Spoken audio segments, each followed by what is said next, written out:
Hello,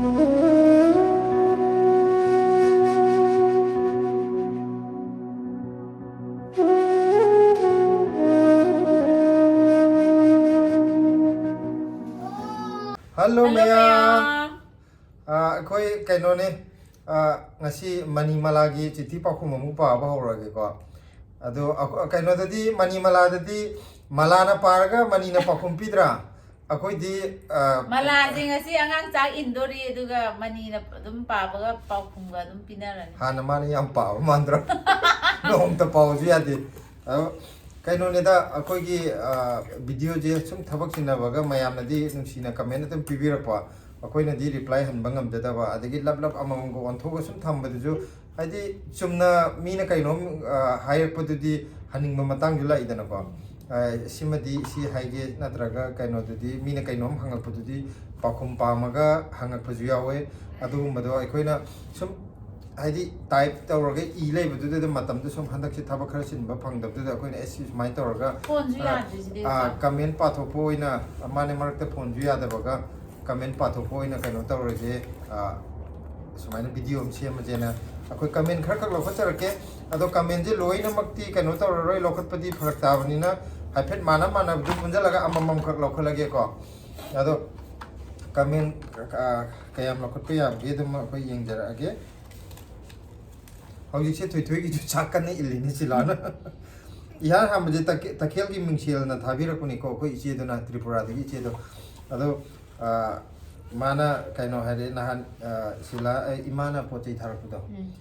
Sila gi manem se phaiko hare hadi pochai ma gi apa apa ma mayam khango kari yo mayam hapak do. Ado phai ado na kaino ne hadi akoi sidai da jaba phangoi khan bagi sima sani ge hai di mana hena oina kano to do akoi kitang hapo hai bji asnoi atu di phangoi ka hai tharoi makta har jo tharoi kitang ka piro o ko dam tang piro hai di ahum mari ge loksin bir kani ba ado as kai dong nam na wa nam ne am khak piro ga hai ga akoi di sidam yam chai noi gi phangdar ju gi pijan hai di chaning am gani phangdam na ka adum habib do aduga mathangi kaino jina naurem tombi masa debi hai ko Narim to mimsa je ma kani ima du ngani koi nan theng na ba hanu ima da matabra ai di maming khang du khang de ta maming mo na ho ba ado natraga narim to mimsa de bi je ama aingon de he kano to ba nahan ama koi ima na jing la kano ama ju oi ba karam no khang dre ani ji manung da ma di oi ramani muktrubi manado amuk sijana ba yakini hai karam no khang bra o ai ne ro jo sa na ba ama ka pajai na apa do adu ai na loi cha thok kare ai dia na te fresh na tra ne bu ko adu ngahak tang son ba do kuina son dra ba ne ba adu ai na dum loi cha thok ra ai di pa me ba sangaman kot pa khot pa ama ma adu je ai di cha ba ju oina ma ga muk thru bi gi manam do amai to ra ga ai adum cha thok ra adu aduga mathangi comment ibirai jina akoi gi lai khuram bino chingni na om lei do asam da lei mani ko ma da do mana chumi athiba ai khoi lei ba ki phajaba set lauri ni he khamra ai no phagi do do kaino ta raga athi ra ju ka sukai de athi ba nang lei ba phagi ma sa khang dei ne na ino no ko da ngang bam yaw do khamra adu da gi ne ba man hai je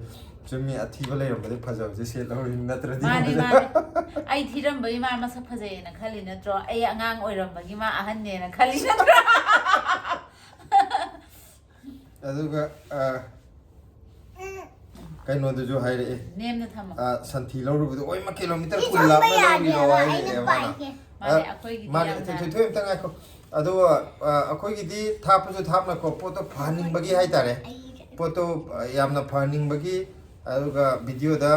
phaja phaja na haidi mayam na ju yeng bu da yam nungsi na nungai ni yeng bi bani na adu do khena phaning bagi lau chen ni thapa ju thapa poche tharaga phajaba su jo khoi ju pa me ba haidi phajana ga horak pa haidi cha pa ngak na te magi masak phaje hekta ko pa mu phajana ga pa la dine hamra akoi hek pa ga pa mai ai jam pa pu ga le ba aduga kaino duna laima ꯂꯩꯃꯇꯣꯟ ꯑꯉꯣꯝ ꯑꯅ ꯍꯥꯏꯕꯀꯣ ꯂꯩꯃꯇꯣꯟ ꯑꯉꯣꯝꯁꯤꯅ ꯏꯕꯤꯔꯛꯏꯁꯦ ꯁꯟꯗꯨ ꯏꯇꯥꯎꯅ ꯌꯣꯛꯂꯤꯔꯣ ꯍꯥꯏ ꯑꯩꯅ ꯁꯟꯊꯤ ꯂꯧꯔꯨꯕꯩꯗꯣ ꯏꯇꯥꯎꯗꯨꯅ ꯌꯣꯛꯄ ꯅꯠꯇꯦ ꯀꯩꯅꯣꯅꯦ ꯃꯌꯥꯡꯒꯤꯅꯦꯕꯀꯣ ꯁꯟꯗꯣ ꯃꯌꯥꯡ ꯌꯣꯛꯄꯅꯦ ꯑꯩꯈꯣꯏ ꯏꯇꯥꯎꯗꯨꯒ ꯃꯌꯥꯡꯗꯨꯒ ꯈꯪꯅꯕ ꯑꯗꯣ ꯃꯣꯏ ꯈꯔ ꯅꯛꯅꯕ ꯑꯗꯣ ꯈꯪꯅꯕꯒꯤ ꯃꯥꯅ ꯉꯥꯡꯅꯕꯤꯕꯅꯦ ꯁꯨꯃꯥꯏꯅ ꯈꯔ ꯂꯧꯒꯦ ꯈꯣꯠꯀꯦꯅ ꯑꯗꯨꯗꯨꯒꯤꯅꯦ ꯏꯇꯥꯎꯗꯨꯅ ꯌꯣꯛꯄ ꯅꯠꯇꯦ ꯑꯗꯨꯒ ꯃꯊꯪꯒꯤ ꯀꯃꯦꯟꯁꯦ ꯁꯤꯁꯨ ꯀꯩꯅꯣꯒꯤꯗꯅꯦ ꯍꯧꯖꯤꯛꯀꯤ ꯑꯩꯈꯣꯏ ꯏꯅꯥꯎ ꯕꯤꯅꯣꯗꯅ ꯏꯕꯤꯔꯛꯄꯅꯦ ꯑꯩꯗꯤ ꯉꯥꯎꯔꯨꯔꯦ ꯁꯅꯥ ꯂꯧꯕ ꯆꯠꯇꯧ ꯃꯥꯜꯂꯨꯔꯒ ꯑꯗꯨꯒ ꯁꯟꯊꯤ ꯑꯣꯏꯔꯝꯃꯦ ꯑꯩꯈꯣꯏꯒꯤꯗꯤ ꯁꯅꯥꯗꯒꯤ ꯍꯦꯟꯅ ꯇꯥꯡꯉꯕ ꯑꯗꯨꯗꯨꯅ ꯃꯥꯅꯦ ꯑꯩꯈꯣꯏꯗꯤ ꯁꯟꯊꯤꯗꯣ ꯁꯅꯥ ꯐꯪꯕꯒ ꯆꯞ ꯃꯥꯟꯅꯩ ꯑꯩꯈꯣꯏꯒꯤꯗꯃꯛꯇꯗꯤ ꯌꯥꯝ ꯃꯃꯜ ꯌꯥꯝꯃꯦ ꯍꯥꯏꯇꯥꯔꯦ ꯑꯗꯨꯗꯨꯅ ꯑꯩꯈꯣꯏꯅ ꯁꯅꯥꯅꯦ ꯈꯜꯂꯒ ꯂꯧꯔꯨꯔꯤꯅꯦ ꯑꯗꯨꯒ ꯃꯊꯪꯁꯤꯅ BRS Life 368 ꯍꯥꯏ ꯃꯥꯒꯤꯁꯤꯗ ꯑꯩꯉꯣꯟda ꯌꯥꯝ ꯄꯦꯟꯗꯕ ꯑꯃ ꯌꯥꯎꯔꯦꯀꯣ ꯉꯔꯥꯡ ꯅꯍꯥꯟ ꯑꯩꯈꯣꯏ ꯁꯤꯡꯖꯨ ꯆꯥꯕꯒꯤꯗꯣ ꯁꯤꯡꯖꯨ ꯆꯥꯕꯗ ꯅꯪꯅ ꯐꯗꯤꯒꯣꯝꯒꯤ ꯑꯗꯨꯒꯤꯔ ꯀꯩꯅꯣ ꯍꯥꯏꯕꯗ ꯑꯩꯅ ꯅꯉꯣꯟꯗ ꯐꯥꯒꯤ ꯇꯧꯋꯤꯗꯅ ꯑꯁ ꯅꯄꯨꯟꯁꯤꯗ ꯅꯪ ꯐꯥꯒꯤꯗ ꯀꯩꯅꯣ ꯇꯧꯔ ꯈꯗ꯭ꯔꯛ ꯃꯗ꯭ꯔꯛ ꯇꯧꯔ ꯂꯦꯟꯗꯣꯔꯦꯅ ꯑꯩꯅ ꯐꯥꯒꯤ ꯇꯧꯕꯗꯣ ꯃꯥꯗꯤ ꯍꯥꯎ ꯑꯩꯒꯤ ꯆꯥꯕꯒꯤ ꯑꯗꯣ ꯃꯥꯗꯤ ꯌꯥꯝꯅ ꯁꯤꯗ ꯑꯗꯨꯒꯤ ꯗꯥꯏꯂꯣꯛꯇꯨꯗ ꯌꯥꯝꯅ ꯋꯥꯈꯜ ꯅꯨꯡꯉꯥꯏꯔꯨꯗ꯭ꯔꯕ ꯃꯥꯜꯂꯦꯕꯀꯣ ꯃꯥꯅ ꯏꯕꯤꯔꯛꯏꯁꯦ ꯅꯨꯄꯤꯗ ꯊꯤꯅ ꯉꯥꯡꯉꯤꯗꯣ ꯀꯩꯒꯤꯅꯣ ꯅꯄꯨꯟꯁꯤꯗꯣ ꯈꯗ꯭ꯔꯛ ꯇꯧꯔꯒ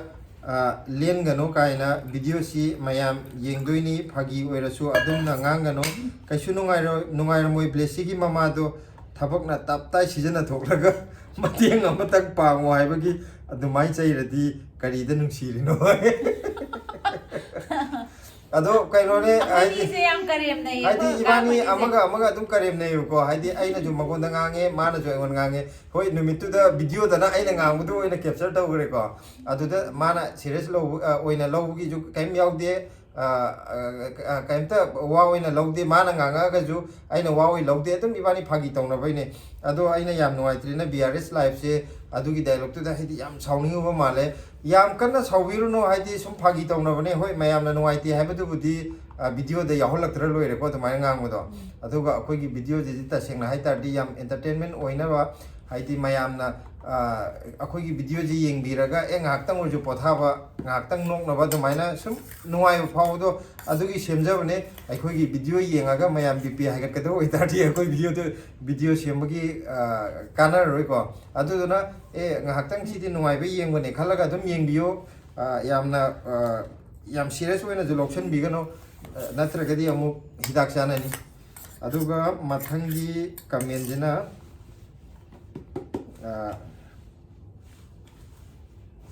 ꯀꯩꯅꯣꯅꯦ ꯃꯥꯏꯁꯦ ꯃꯤꯂꯥ ꯗꯦꯕꯤ ꯍꯥꯏ ꯑꯩꯅ ꯃꯥꯂꯥ ꯑꯣꯏꯕ꯭ꯔꯥ ꯌꯦꯡꯕꯅꯦ ꯃꯤꯂꯥ ꯗꯦꯕꯤ ꯍꯧꯕꯝꯅ ꯍꯥꯏꯌꯦꯀꯣ ꯃꯤꯂꯥ ꯗꯦꯕꯤ ꯍꯧꯕꯝꯅ ꯏꯕꯤꯔꯛꯏꯁꯦ ꯏꯅꯥꯎ ꯑꯅꯤꯁꯦ ꯀꯃꯥꯏꯅ ꯊꯦꯡꯅꯔꯛꯈꯤꯒꯦ ꯋꯥꯔꯤ ꯅꯨꯡꯉꯥꯏꯕ ꯑꯃꯇ ꯇꯥꯁꯦ ꯍꯥꯏꯌꯦ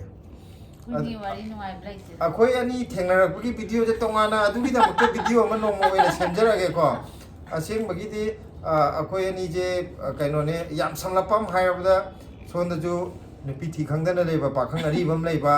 ꯑꯁꯣꯝꯗꯁꯨ ꯃꯌꯨꯝ ꯄꯥꯟ ꯈꯪꯗꯅ ꯂꯩꯕ ꯅꯨꯄꯤ ꯑꯃ ꯂꯩꯕ ꯑꯗꯩꯗ ꯑꯅꯤꯗꯨꯗꯤ ꯆꯞ ꯆꯥꯅꯔꯦꯅ ꯑꯗꯨꯃꯥꯏꯅ ꯃꯥꯅ ꯑꯔꯤꯕꯅꯤꯀꯣ ꯑꯩꯅ ꯈꯤꯇꯪ ꯂꯤꯕ ꯋꯥꯠꯂꯦꯕ ꯃꯥꯗꯤ ꯑꯅꯧꯕꯤꯅꯦꯕꯀꯣ ꯑꯗꯨꯁꯨ ꯃꯌꯨꯝ ꯄꯥꯟꯕ ꯃꯁꯤ ꯄꯥꯛ ꯌꯥꯔꯔꯣꯏꯅ ꯈꯜꯂ ꯂꯩꯕ ꯍꯥꯏꯇꯥꯔꯦ ꯁꯣꯝꯒꯤꯁꯨ ꯊꯤꯔꯔꯣꯏ ꯈꯟꯕ ꯑꯗꯣ ꯑꯅꯤꯗꯣ ꯑꯗꯨꯃꯥꯏꯅ ꯂꯧꯅꯍꯟꯈꯤꯕꯅꯦ ꯑꯇꯣꯞꯄ ꯌꯥꯝꯅ ꯀꯩꯅꯣ ꯇꯧꯕ ꯚꯤꯗꯤꯑꯣꯗꯨꯗꯤ ꯁꯤꯒꯤ ꯀꯔꯤ ꯍꯥꯏꯇꯥꯔꯦ ꯗꯤꯇꯦꯜꯁ ꯑꯣꯏꯕ ꯚꯤꯗꯤꯑꯣꯗꯨꯗꯤ ꯑꯗꯨ ꯇꯣꯉꯥꯟꯅ ꯄꯥꯎꯈꯨꯝꯗꯨꯗꯤ ꯚꯤꯗꯤꯑꯣ ꯑꯃ ꯑꯣꯏꯅ ꯁꯦꯝꯖꯔꯛꯑꯒꯦꯀꯣ ꯑꯗꯨꯒ ꯃꯊꯪꯒꯤꯁꯤना ꯑꯔꯤꯕꯝ ꯕꯥꯅꯤꯁꯤ ꯌꯥꯝ ꯇꯣꯏꯅ ꯀꯃꯦꯟ ꯄꯤꯕꯤꯔꯛꯄꯅꯦ ꯑꯩꯈꯣꯏꯒꯤꯗ ꯚꯤꯗꯤꯑꯣꯁꯨ ꯌꯥꯝ ꯐꯖꯅ ꯌꯦꯡꯕꯤꯕ ꯍꯥꯏꯇꯥꯔꯦ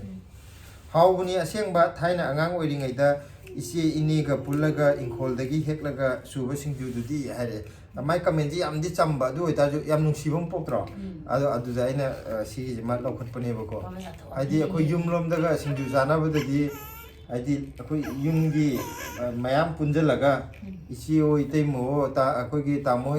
ꯂꯩꯔꯤꯕ ꯑꯩꯈꯣꯏ ꯃꯀꯣꯟꯗꯨꯗ ꯑꯗꯨꯝ ꯀꯩꯅꯣ ꯇꯧꯅꯩꯗꯅ ꯀꯣꯜꯂꯨꯞꯇꯨꯗ ꯂꯩꯕꯗ ꯄꯨꯟꯖꯜꯂ ꯆꯥꯅꯩꯗꯅꯀꯣ ꯏꯇꯣꯟꯗ ꯅꯠꯇ꯭ꯔꯒ ꯃꯤ ꯑꯅꯤꯗꯪꯒ ꯆꯥꯕꯁꯤ ꯆꯥꯅꯗꯦꯕ ꯁꯤꯡꯖꯨꯁꯦ इमानबी पुल्ला चाबा कांगो मा हिंगोनुंग पुल्लागा चाबा कांगो मा मौ लसाबी पुल इमा इदोम जा मयाम पुल्ला चाबा कांगो मा मान हादि group ngakteneba punarije natra aduga mathangina akoi lai guru chanu in dubai na leibado youtube ki ada mana comment ami ibire ko ngasi singju kusa sidi he pamjaba kalakpa haidu thokle hai akoi nan singju chabdu nongma Delhi lakpada chasi sinatana upai leite adu chanu indu baila adi atai pija daba singju di soi pija ne hawai jar ga hawai jar khai ko he yum rom da thorakpa India da lakpi ra ga ko chaksu ne chaksu aina thongba nga hoi kaino dudi hawai jar dudi pugi na ba oin piduine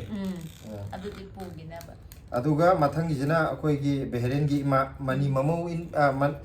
mamau in beheren na leibane kaino do YouTube channel da mayam ju dum khangbi ramagani khangda ba yaur gadi adum ka channel do yeng biramo adu kaino ne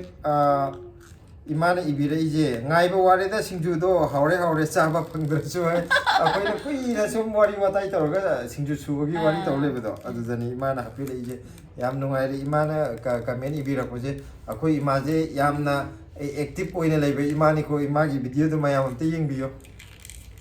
aduga mathang jina akogi ichanupi Nandini Sagol sem akogi video yam toini yengbiba comment ju adum pibi bai tare magi su channel hangone mai su blog hangone ya aduga mane ibire jina tamoga ichega singju ka keli chana ga ubasidi aisu mangan tikhin khre ising chalaga horen thil cha ge aina akoina keli chana hauraga adegi singju ga jabdo Thina lai sari ngida keli chana ngaubaje aiju mami adum chajare ebo ko nei ma hadi aina ga sire da hawai jar ga lon basida akoi je mana keli chana yon bada mami chattu da baina hawai jar da mami chani ko na langna rei ne aduga kaino ne kogi Tripura gi takhel gi mingchel iche do maju channel ma ming ni ko channel hangi ko ado mana kamenam ge ibire silagi business e international oidoro ba kainom ta we hai akoi hawai jar gi kaino jine adi mathang gi jina memi khetri mayum akoi kaino ngatane regular beer ngatane ko ibire me amje hawai jar gi unboxing khutau sidi wa hai kitang ngalingai da honaram ladi pungdon mapan gi lei khudop jura saramba yabni blesi gi mama se yabne amatang oina siba tare ai aduga numitu sune haida bada ai je khutchi khara nagre ba ko aduda phat launa sakhiu do adune ma mana kharanga kana tarong ga dai de hawai do matam mamang dagi yolakpo ida di pesa me am sarani hai ne ba adune ado hatakti thenga bani na ngan do hogdramina amatang oina khwai di pipo masado chala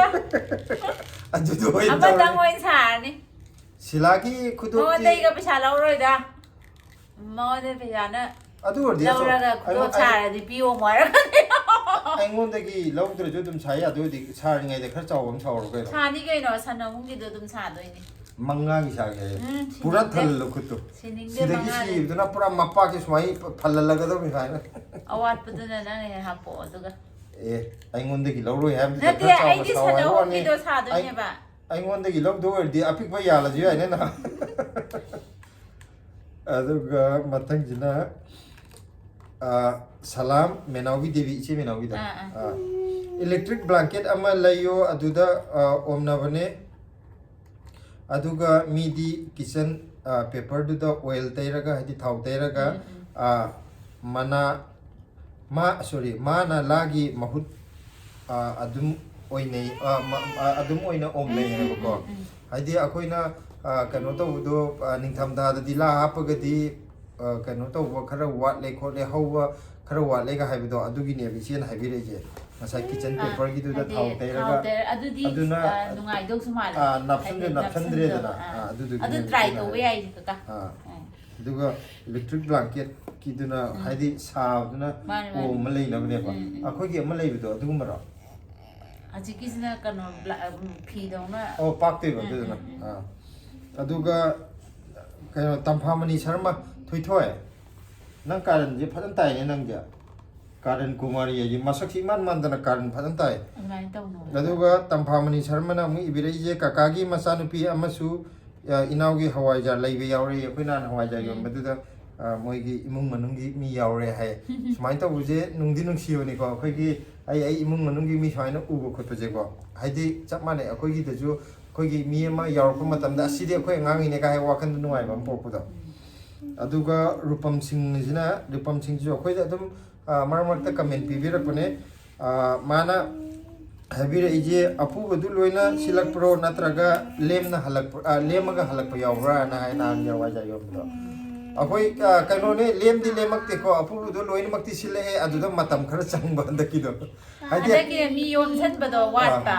khara budi lai rame aduga hana gi dumaina amuk yom san badaga pulap ka loi gi bado adu di oidre ba hana na akoi na porak do lai rami ba mayam du da adum loina mak sanok chat khre ko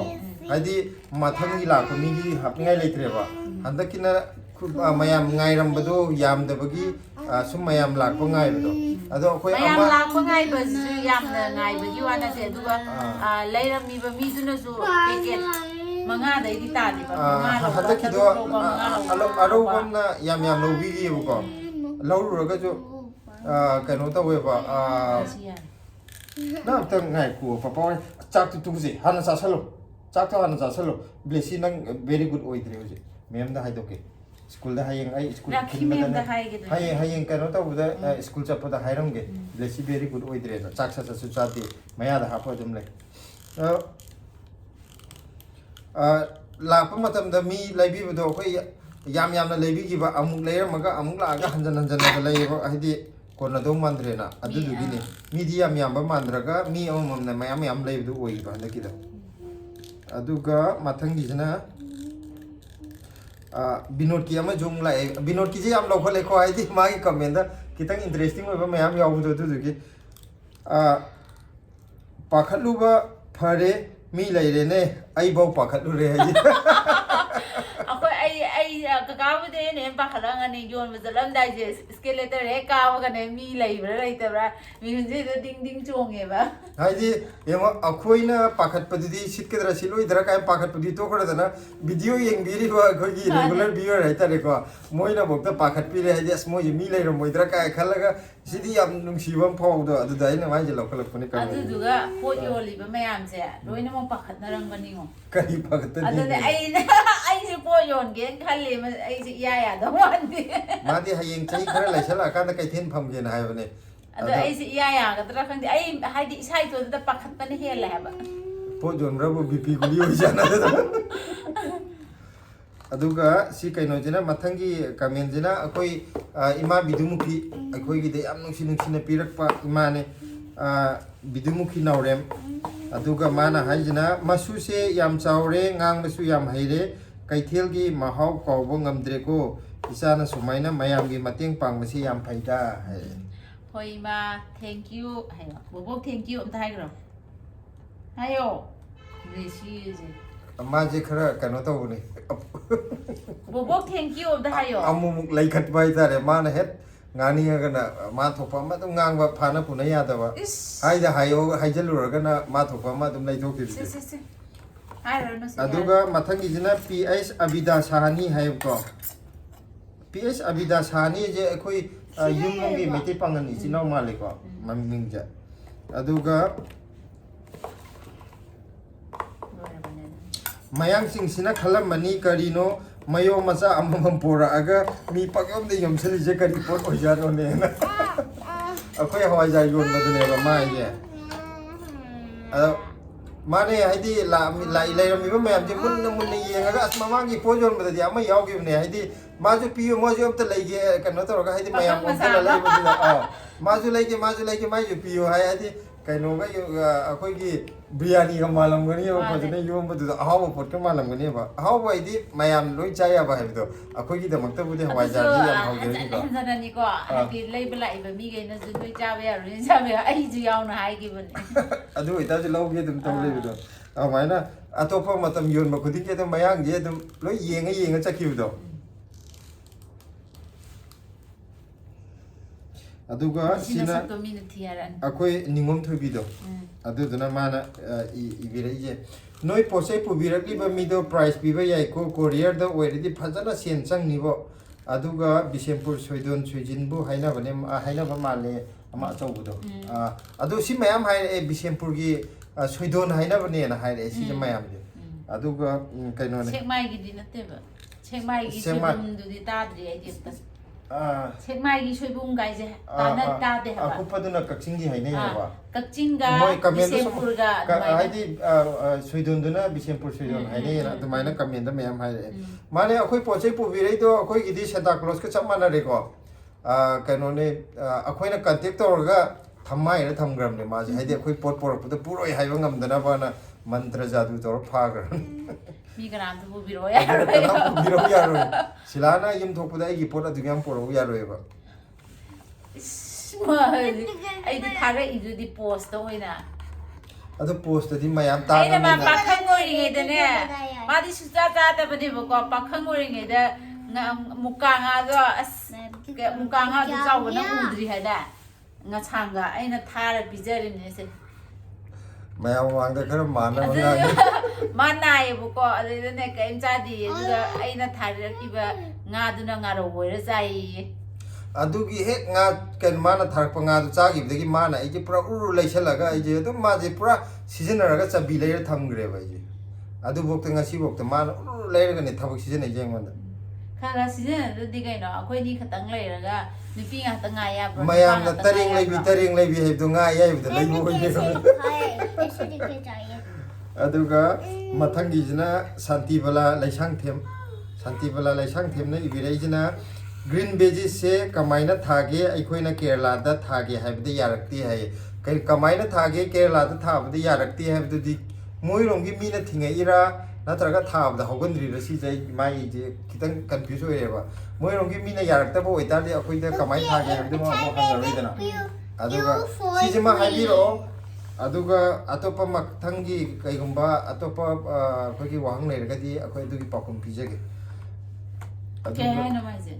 green ꯚꯦꯖꯤꯁꯦ ꯀꯃꯥꯏꯅ ꯊꯥꯒꯦ ꯍꯥꯏꯌꯦꯕꯀꯣ ꯑꯗꯨꯒ ꯑꯩꯈꯣꯏꯅ ꯀꯦꯔꯂꯥꯗ ꯉꯥꯏꯈꯣ ꯃꯥꯏꯁꯦ ꯁꯣꯏꯕꯅꯦ ꯑꯩꯅ ꯄꯥꯕꯗ ꯁꯣꯏꯕꯅꯦ ꯃꯥꯏꯁꯦ ꯒ꯭ꯔꯤन ꯚꯦꯖꯤꯁꯁꯦ ꯀꯃꯥꯏꯅ ꯊꯥꯒꯦ ꯍꯥꯏꯕ ꯑꯣꯏꯔꯝꯒꯅꯦꯕ ꯍꯥꯏꯗꯤ ꯇꯣꯟꯗ ꯁꯣꯏꯅꯕ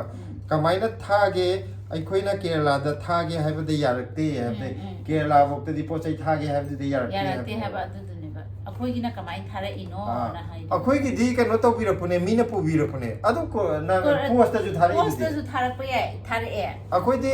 ꯄꯣꯁ ꯑꯣꯐꯤꯁꯇ ꯇꯧꯔꯒꯁꯨ ꯃꯃꯥꯡꯗ ꯊꯥꯍꯜꯂꯛꯑꯦ ꯑꯩꯈꯣꯏꯅ ꯁꯤꯝꯂꯥ ꯂꯩꯉꯩꯗꯁꯨ ꯊꯥꯔꯛꯏꯗꯨꯗꯤ ꯄꯣꯁ ꯑꯣꯐꯤꯁꯇꯒꯤ ꯑꯗꯣ ꯌꯥꯝ ꯀꯨꯏꯅ ꯆꯪꯉꯒꯗꯤ ꯄꯣꯠ ꯄꯠꯄ ꯈꯣꯠꯄ ꯇꯧꯔꯒ ꯑꯩꯈꯣꯏꯒꯤ ꯃꯥꯡꯖꯕꯅꯦ ꯍꯥꯏꯕꯗꯨ ꯈꯛꯇꯅꯦꯕꯀோ ꯊꯥꯕꯗꯤ ꯑꯗꯨꯝ ꯊꯥꯕꯤꯌꯨ ꯌꯥꯕꯅꯦ ꯑꯗꯨꯒ ꯅꯤꯔꯃꯂꯥ ꯌꯦꯡꯈꯣꯝꯅ ꯍꯥꯏꯕꯤꯔꯛꯏꯁꯦ ꯑꯃꯨꯛꯁꯨ ꯍꯥꯏꯕꯤꯔꯛꯇꯨ ꯁꯤꯗ ꯕꯤꯁꯅꯨꯄꯨꯔ ꯁꯣꯏꯗꯣꯟ ꯍꯥꯏꯕꯅꯦ ꯑꯆꯧꯕꯗꯣ ꯑꯗꯨꯒ ꯑꯄꯤꯛꯄꯗꯨꯅ ꯁꯣꯏꯕꯨꯝꯗꯨꯅ ꯀꯛꯆꯤꯡꯒꯤꯅꯤꯅ ꯁꯤꯁꯦ ꯃꯌꯥꯝꯅꯁꯨ ꯇꯥꯛꯄꯤꯔꯛꯑꯦꯕꯀꯣ ꯑꯗꯩꯗ ꯑꯩꯈꯣꯏꯅ ꯑꯃꯈꯛ ꯂꯧꯈꯠꯆꯔꯦ ꯁꯤꯒꯤ ꯄꯥꯎꯈꯨꯝꯁꯤꯃꯛꯇꯤ ꯃꯤ ꯑꯇꯣꯞꯄ ꯃꯌꯥꯝꯅꯁꯨ ꯀꯃꯦꯟ ꯏꯕꯤꯔꯛꯑꯦ ꯑꯗꯨ ꯃꯌꯥꯝ ꯂꯣꯏ ꯂꯧꯈꯠꯆꯗ꯭ꯔꯦꯀꯣ ꯍꯥꯏꯗꯤ ꯆꯞ ꯃꯥꯟꯅꯕꯗ ꯃꯇꯝꯗꯣ ꯁꯥꯡꯉꯅꯤꯅ ꯑꯗꯨꯅ ꯉꯁꯤꯒꯤ ꯑꯣꯏꯅꯗꯤ ꯀꯩꯅꯣ ꯇꯧꯔꯒꯦ ꯁꯤꯐꯧꯇꯪ ꯑꯣꯏꯅ ꯄꯥꯊꯣꯛꯆꯔꯒꯦ ꯅꯠꯇ꯭ꯔꯗꯤ ꯚꯤꯗꯤꯑꯣꯁꯦ ꯌꯥꯝ ꯁꯥꯡꯈ꯭ꯔꯅꯤ ꯃꯊꯪꯒꯤ ꯚꯤꯗꯤꯑꯣꯗ ꯃꯌꯥꯝꯅ ꯅꯨꯡꯉꯥꯏꯔꯒꯗꯤ ꯑꯃꯨꯛ ꯑꯋꯥꯠꯄ ꯀꯃꯦꯟꯁꯤꯡ ꯄꯥꯊꯣꯔꯛꯀꯦ ꯃꯌꯥꯝꯅ ꯀꯃꯦꯟꯗ ꯍꯥꯏꯕꯤꯔꯛꯑꯣ ꯍꯥꯏꯗꯤ ꯃꯈꯥ ꯇꯥꯕꯗ ꯄꯥꯊꯣꯛꯄꯤꯔꯛꯎ ꯄꯥꯊꯣꯔꯛꯑꯣ ꯅꯠꯇ꯭ꯔꯒ ꯄꯥꯊꯣꯛꯀꯅꯣ ꯍꯥꯏꯕꯗꯨ ꯃꯌꯥꯝꯅ ꯍꯥꯏꯕꯤꯔꯛꯑꯣ ꯑꯗꯨꯗꯨꯅ ꯃꯌꯥꯝꯅ ꯀꯩꯒꯨꯝꯕ ꯃꯈꯥ ꯇꯥꯅꯁꯨ ꯁꯤꯒꯤ ꯀꯃꯦꯟ ꯄꯥꯊꯣꯛꯄꯁꯦ ꯄꯥꯝꯕꯤꯔꯒꯗꯤ ꯑꯩꯈꯣꯏ ꯃꯈꯥ ꯇꯥꯕ ꯚꯤꯗꯤꯑꯣꯁꯦ ꯁꯦꯝꯖꯔꯛꯀꯦ ꯀꯃꯦꯟ ꯄꯥꯕꯒꯤ ꯑꯗꯨ ꯉꯁꯤꯒꯤ ꯑꯣꯏꯅꯗꯤ ꯚꯤꯗꯤꯑꯣꯁꯦ ꯂꯣꯏꯁꯤꯟꯖꯔꯒꯦ ꯃꯊꯪꯒꯤ ꯕ꯭ꯂꯣꯛꯇ ꯑꯃꯨꯛ ꯉꯥꯏꯃꯤꯟꯅꯔꯁꯤ ꯑꯗꯨꯃꯥꯏꯅ ꯃꯊꯪꯒꯤ ꯕ꯭ꯂꯣꯛꯇ ꯑꯃꯨꯛ ꯊꯦꯡꯅꯔꯁꯦ ꯃꯌꯥꯝ ꯌꯦꯡꯕꯤꯔꯝꯃꯨ ꯕꯥꯏ ꯅꯪꯁꯨ ꯍꯥꯏꯔꯛꯑꯣ